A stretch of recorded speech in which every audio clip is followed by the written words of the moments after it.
खुशी की तलाश में हर व्यक्ति रोज कुएं खोदता है और पानी पीने की कोशिश करता है, पर क्या वो खुशी तलाश पाता है?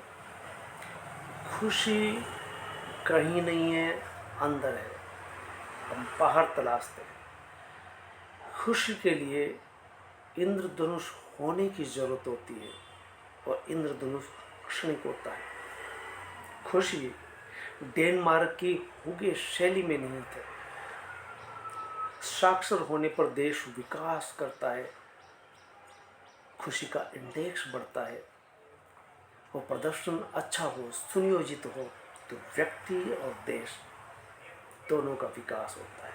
तो आज दुनिया मेरे आगे में हम इन 3 मुद्दों पर बात करेंगे। प्रदर्शन के मूल में प्रगति है, अभिव्यक्ति के आयाम विप्रम, क्या लिखते हैं दुनिया मेरे आगे में, विकास का साक्षरता राजेंद्र जोशी, और खुशी की चाह गौरव बिस्सा। इन तीनों दुनिया मेरे आगे में कुछ विचार आए हैं जो देश, दुनिया और व्यक्ति समाज तक को स्पर्श करते हैं, आगाह करते हैं, सजग दे करते हैं कि अगर हम अपने आप को बदलें, सोच बदलें, चिंतन बदलें, तो यही बहुत कुछ पा सकते हैं। यही स्वर्ग है, नरक भी यही है, और स्वर्ग कहीं आसमान में नहीं है कि जिसको ज़मीन पर लाने की ज़रूरत है। ऐसा क्यों होता है? तो चलिए हम क्रमशः देखते हैं कि अभिव्यक्ति के आयाम में विक्रम क्या क्या लिखते हैं। प्रदर्शन के मूल में प्रगति निहित है। खुद की अभिव्यक्ति भी प्रदर्शन से होती है। आसमान में छेद करना मुहावरा का प्रयोग यहाँ देख सकते हैं कि जब उमंग की हिलोरें उठती है आदमी के अंदर,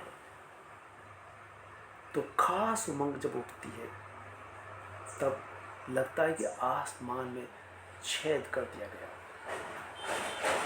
विद्यार्थी जब परीक्षा पर परीक्षा देता है और परीक्षा के बाद जो परिणाम प्रपत्र आता है वो उसका प्रदर्शन होता है। और प्रदर्शन किस तरह के होते हैं? सरकारी प्रदर्शन। सरकार अपने प्रदर्शन में सब कुछ बेहतर ही बेहतर दिखाती है, अच्छाई दिखाती है, गलत या कमियों को छुपा ली जाती है। इन दिनों आप ठीक से देख सुन रहे होंगे कि विकास के दावे किए जाते हैं, और विकास कहाँ है? चौथी अर्थव्यवस्था कहा जाता है, तीसरी अर्थव्यवस्था की बात कर रहे हैं, जबकि 80 करोड़ को बीपीएल के तहत राशन दिया जा रहा हो। तो ये प्रदर्शन सरकार का है। टीवी पर जो प्रदर्शन होते हैं, सीरियल आते हैं हंसी मजाक के, और हंसी मजाक करके हम मनोरंजन कर लेते हैं उन प्रदर्शन को देख करके, उनकी एक्टिंग को देख करके। हंसी मजाक सीरियल एक हंसी मजाक का एक बहुत अच्छा मनोरंजन होता है, लेकिन अभिनेता उसमें प्रदर्शन करता है।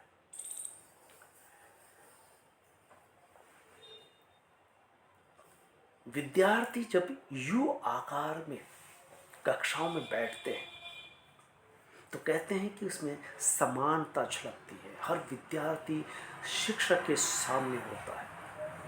हाल ही में केरल के शिक्षा विभाग ने यह प्रयोग किया है कि स्कूलों में कोई भी छात्र पीछे नहीं बैठेगा, और जो छात्र पीछे बैठता है वो पीछे ही रह जाता है, उसका प्रदर्शन ठीक नहीं होता। ये विषमता बोधक है, समानता सूचक नहीं है। इसलिए स्कूलों में एक जैसी ड्रेस की बात की जाती है। गरीब हो या अमीर, एक जैसे रंग की ड्रेस पहन करके आएगा। सीनियर सेकेंडरी तक स्कूलों में ये नियम रहा। जब मैं खुद स्कूल में था तब खाकी नेकर और सफ़ेद टी शर्ट पहन करके स्कूल जाया करते थे, वो गरीब हो या अमीर, एक जैसी ड्रेस में होते, एक जैसा प्रदर्शन होता।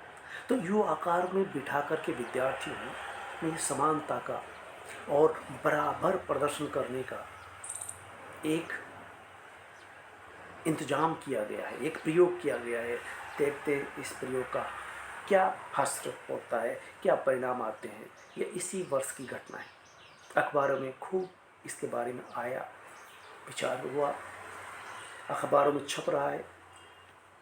स्वतंत्रता दिवस पर सरकारें अपनी झांकियों में प्रदर्शन करती है, देश को, जनता को दिखाती है। विदेशों में भी अपनी छवि ये दिखाती है जब वो सेना के लवाज़ हथियारों का प्रदर्शन करती है, और हर प्रदेश की एक झांकी होती है। इससे दिखाया जाता है कि सरकार ने कितना विकास किया उस प्रदर्शन के द्वारा। इस तरह से प्रदर्शन केंद्र से एक कोने तक कैसे पहुंचता है, तो याद आता है कि महात्मा गांधी ने प्रदर्शन करके अंग्रेजों से सत्ता हासिल की, आज़ादी हासिल की।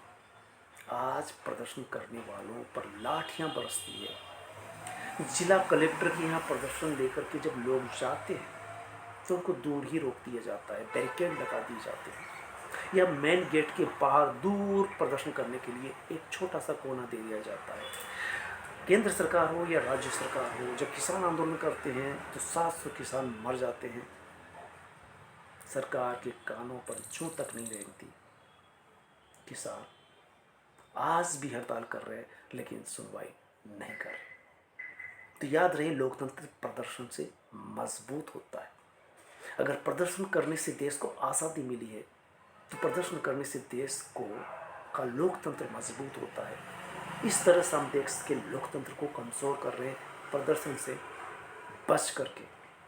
इसलिए प्रदर्शन से बचना, प्रदर्शन करना, प्रदर्शन की इज्जत करना, सम्मान करना लोकतंत्र को जिंदा रखता है। प्रदर्शन अंग्रेज़ों से गांधी का प्रदर्शन, और अंग्रेज़ों को देश छोड़कर जाना पड़ा।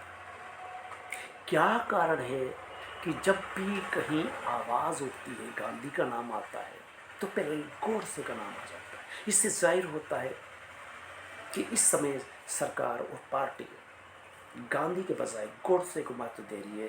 गोडसे को महत्व देने का मतलब है कि गांधी का प्रदर्शन उन्हें पसंद नहीं, उन्हें गोडसे की गोली ज़्यादा माकूल लगती है, जो प्रदर्शन पर चलाई जाती है, प्रदर्शनकारियों पर चलाई जाती है। यही कारण है कि प्रदर्शन का क्षेत्र सीमित कर दिया गया।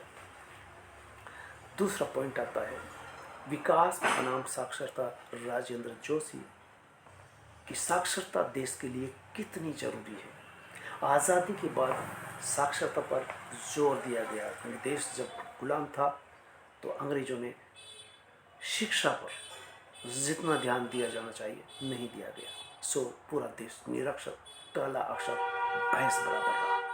लेकिन देश आज़ाद होते ही साक्षरता पर जोर देता है, शिक्षा पर जोर देता है, और साक्षरता दर उतार चढ़ाव से गुजरती है। दशकीय प्रगति देखी जाती है कि किस दशक में कितनी प्रोग्रेस की और किस दशक में कितनी कम प्रोग्रेस हुई। 2001 में 74% साक्षरता दर थी, साक्षरता अभियान चलाने से ये हासिल हुआ। लेकिन साक्षरता अभियान और बड़ा करना चाहिए, दूरस्थ क्षेत्र तक लोग साक्षर हो सके। इस मामले में और बड़ा अभियान चलाया जाना चाहिए था, लेकिन नहीं चलाई जा सकता। यही कारण है कि महिला पुरुष की साक्षरता दर में भी असमानता रही। 2011 में पुरुषों की साक्षरता 82% थी, तब महिलाओं की साक्षरता दर 65% रह जाती है। इस तरह से देश में विकास के लिए पूर्ण साक्षर होना आवश्यक है। साक्षर भारत, विकसित भारत। साक्षर होगा भारत तभी विकसित बनेगा भारत। ज़मीन पर उतारने की ज़रूरत है साक्षरता को। राज्यों में बिहार 2011 में सबसे नीचे था, तो 2025 में आंध्र प्रदेश सबसे नीचे हो जाता है। और जब आंध्र के बाद राजस्थान भी नीचे चलता है। सबसे ऊपर साक्षरता में जो केरल चल रहा था वो मिजोरम आ जाता है और केरल दूसरे स्थान पर हो जाता है। निरक्षरता, काला अक्षर बेस बराबर, यानी अंधेरे को बढ़ाना है और शिक्षा का मतलब उजाले की ओर बढ़ना है। इसलिए निरक्षरता जब होगी तो सामाजिक असमानता भी होगी और शिक्षा होगी तो सामाजिक समानता भी होगी, राजनीतिक प्रगति भी होगी, लोकतंत्र मजबूत भी होगा।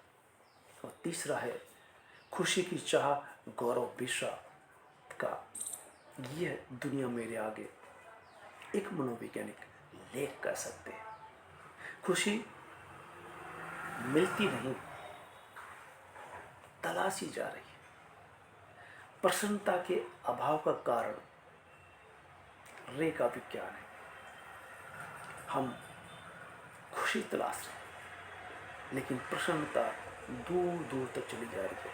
ये रेखा विज्ञान की तरह चलती है कि एक खुशी, एक काम पूरा हुआ, हम खुश हुए, लेकिन रेखा विज्ञान ये कहता है कि जब विद्यार्थी पहली कक्षा की परीक्षा देता है सोचता है कि खुश होगा, लेकिन पहली से दूसरी में पहुंच जाता है, दूसरी से तीसरी में पहुंच जाता है और 10वीं बोर्ड की जब परीक्षा देता है सोचता है कि परीक्षा देने के बाद खुश होगा, लेकिन वो खुश नहीं हो पाता क्योंकि आगे से आगे टारगेट उसे मिलते जाते हैं।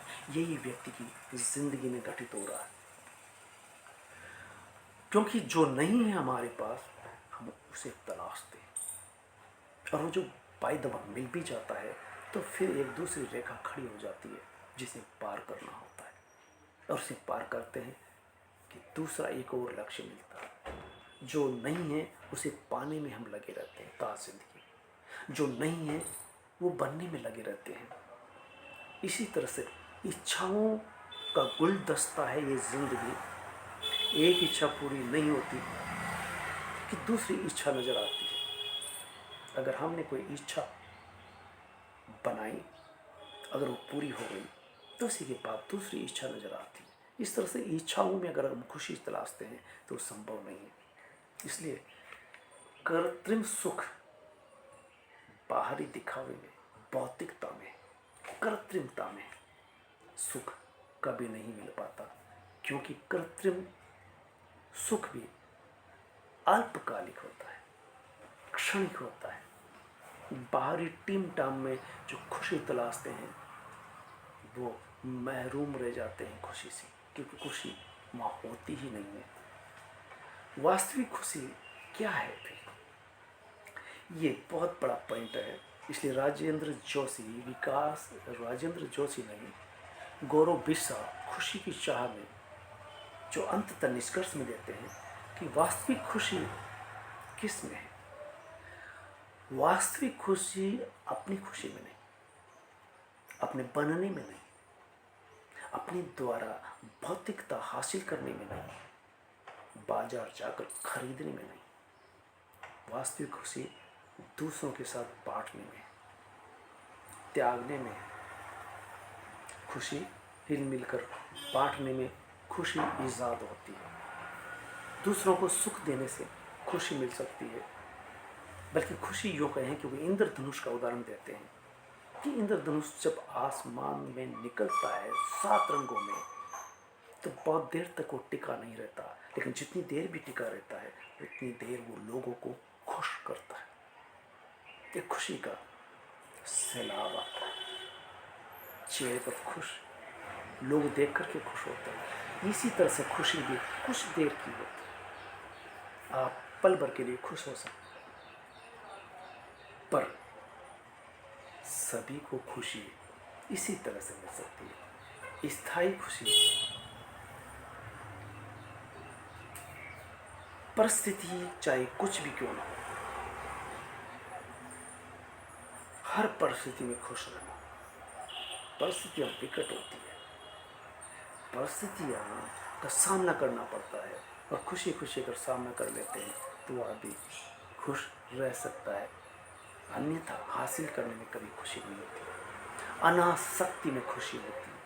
अगर आप में आसक्ति और राग द्वेष है तो राग जहाँ होगा, प्रेम जहाँ होगा, मोह जहाँ होगा, वो खुशी स्थायी नहीं होती। राग अंततः द्वेष में बदल जाता है और द्वेष अंततः दुख का कारण बनता है। इसलिए शांति, वास्तविक शांति त्याग में होती है। कठोपनिषद में लिखा है कि आप जब त्याग करेंगे तो शांति मिल सकती है। इकट्ठा करने, जोड़ने में, बटोरने में, बाजार जाकर के एक एक चीज खरीदने में ये खुशी नहीं। ये मलबा इकट्ठा करना है, कचरा इकट्ठा करना है, कंकड़ पत्थर जोड़ना है, मकान दर मकान बनाना, महल बनाना। त्याग में शांति, कठोपनिषद कहता है। और हुगे की शैली है, वो डेनमार्क में हुगे की शैली चलती है। क्या कहते हैं हुगे? खुशी और शांति की बात करते हुए बताते हैं कि छोटे छोटे पलों में जो खुश होता है वही खुश रह सकता है, क्योंकि बड़ी चीज हासिल करके बड़ा इंतजार करने के बाद खुश होंगे, और जब वो हासिल भी हो जाएगा तो उसी के सामने पैरेलल दूसरी चीज, दूसरा टारगेट आ जाएगा, आप खुश हो भी नहीं पाएंगे। इसलिए छोटे छोटे पलों में जो खुश हो लेता है वास्तव में वो खुश रह सकता है। और जापान में इकिगाई संस्कृति है। इकिगाई 4 बातों में निहित है। याद रहे, भारतीय संस्कृति की त्याग की बात करती है, संतोष संयम की बात करती है, लेकिन इन दिनों हम पाश्चात्यकरण हो गया, हमारा भौतिकता हावी हो गई है, बाजार ही सब कुछ हो गया है। विज्ञापनों में एक एक चीज के बारे में जो बताया जाता है कि यह हासिल कर लीजिए, आप खुश हो जाएंगे, ऐसी खरीद लाइए आपका घर ठंडा हो जाएगा, आप खुश हो जाएंगे। क्या खुशी मिल पाती है इन चीजों में? तो इकिगाई संस्कृति कहती है प्रेम,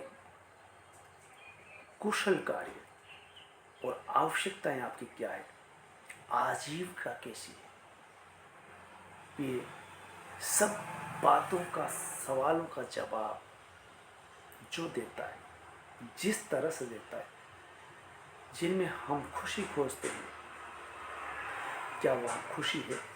खुशी दरअसल अंततः कहा गया है कि त्यागने में है, बांटने में है, जोड़ने में, बटोरने में नहीं। इसलिए खुशी दूसरों को देने में है, और खुशी अंततः बाहर तलाशने पर नहीं मिलती। वो खुशी अंदर, हमारे अंदर है। अंदर जब झांकते हैं, अंदर जब उतरते हैं, आंख बंद करते हैं, ध्यान में उतरते हैं, आंख बंद करते ही चक्षु अंदर खुलते हैं और अंदर की गतिविधियों पर नजर जाती है। तब पता चलता है कि हमारे विचार कितने उखड़े हुए हैं, विचार में कहाँ कहाँ ले जा रहे हैं। विचार या तो अतीत में जा रहे हैं या भविष्य की योजनाएं बना रहे हैं। तब हमें पता चलता है जितनी देर, जितने पल हम ठहर गए वो खुशी के पल होते हैं। यथार्थ बोध होता है, वास्तविकता इसी समय में, इसी पल में है। और इसी पल में तब होते हैं हम जब ध्यान में उतरते हैं। इसलिए गौतम बुद्ध ने विपश्यना खोज करके, विपश्यना विधा का प्रचार प्रसार करके, सिखा करके लोगों को पलों में जीना सिखाया, वर्तमान में रह करके जीना सिखाया। वर्तमान में वही रह सकता है जो भौतिकता से परे होगा। वर्तमान में वही जी सकता है जो बाजार से दूर रहे, दिखावे और टामटीम से दूर रहे। तो इस तरह से हम देखते हैं कि खुशी हम बाहर तलाशते हैं। बाहर हमें भौतिकता दिखती है, बाजार दिखता है और राग द्वेष दिखते हैं। यहाँ तक कि आप में आसक्ति जितनी होगी, आप उतनी ही बाहर रिश्तों में, दोस्तों में प्रेम देखेंगे, खुशी देखेंगे। लेकिन वहाँ राग और द्वेष अंततः दुख का कारण बनते हैं। इसलिए ध्यान रहे, खुशी अंदर जाने में, खुशी इसी पल में है, खुशी अनासक्ति में है। इसलिए आज आपने देखा कि दुनिया मेरे आगे में प्रदर्शन, शक्ति प्रदर्शन सरकार करती है, व्यक्ति करते हैं, विद्यार्थी करते हैं। गांधी जी ने ये प्रदर्शन किया और अंग्रेज को भगा दिया। आज प्रदर्शन करने पर रोक लगा करके सरकार अपनी सीटें बचाने पर लगे। ये लोकतंत्र के खिलाफ जाता है। साक्षर होना देश का जरूरी है, सरकार ने कभी कहा। हिंदू मुस्लिम कह करके देश को बांटने, सामाजिक विषमता फैलाने में लगे रहते हैं। ये सरकार के प्रदर्शन है। साक्षर क्या 100% साक्षर भारत हो सका? भारत अगर साक्षर होगा तो भारत विकास करेगा। यानी साक्षर भारत विकसित भारत बनेगा। इसकी तरफ बात करने के बजाय धार्मिक उन्माद फैलाने की बात की जाती। तो इस तरह से हम व्यक्ति के स्तर पर खुशी का इंडेक्स सरकार का तब बढ़ेगा जब सरकार अपने प्रदर्शन को जनता के अनुकूल बनाएगी, देश को आगे बढ़ाने में लगाएगी, साक्षरता पर ध्यान देगी। तब खुशी का इंडेक्स बढ़ेगा। और खुशी कहाँ है ये जनता समझ सकेगी। तब खुशी कहाँ है, व्यक्ति को अंदर उतरने की जरूरत पड़ेगी, वर्तमान में जीने की जरूरत पड़ेगी। भविष्य में या अतीत में रहना तो दुख का कारण है। आसक्ति में रहना, राग देश में रहना दुख का कारण है। ये लोगों को खुद समझना होगा। धन्यवाद।